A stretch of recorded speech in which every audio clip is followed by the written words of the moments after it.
Agaw, Sir Bashir, na ito yung aparato mo, blue setup, working na. Yan, blinking arrow, then icon ng solar panel, ibig sabihin ay i-charge na yung battery mo from solar panel to SCC, then pupunta sa battery. So yan, 1000 watts inverter, 500 watts continuous modified sine wave ng inverter. So dito masasaksak yung mga load mo, no? 220 volts load, ilaw, electric fan, TV.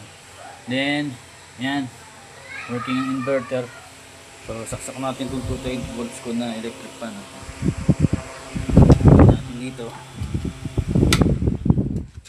Saksak natin dito sa aparato mo na blue setup. Okay. So pasip ko siya ito mamaya, no? Ayan. Saksak natin.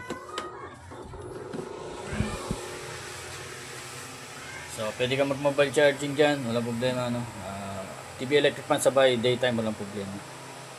Then pwedeng LiPo4 battery, pwedeng lead acid, walang problema rin, no?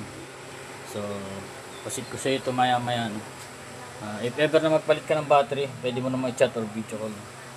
Then nakaset kasi ito sa LiPo4 battery. Then ito yung solar panel natin, battery, yan, connection, no? So napakasimple lang naman, single wire lang yung parehas. So dalawang breaker, breaker ng solar panel, breaker ng battery. Then positive to negative, red is positive, black is negative. So color coding yan, patrehas dito, no? So dito ka lang gagalaw sa baba, wala ka nang gagawin sa iba. So nakaset na yan. Ang low voltage nito, disconnect is 11.5. Then ang reconnection is 1.7.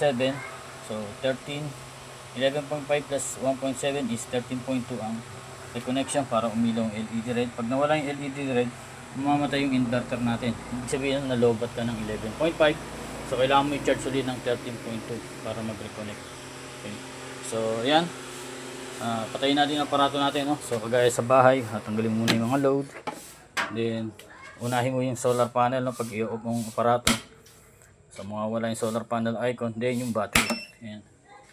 So pag na-install mo na yung battery, tsaka solar panel, no, kailangan lagi naka-off muna habang ini-install mo yung battery tsaka yung solar panel. So ingat konti sa battery. Then ito, power natin yung battery. Yan. So una yung battery, no, pag ino-on. Then kapag katapos nun, ito naman solar panel, lalabas yung icon.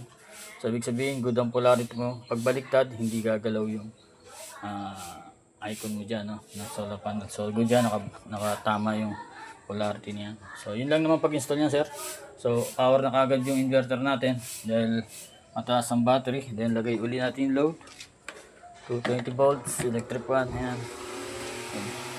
So salamat sa pagtitiwala, no, Sir Bashir. So God bless.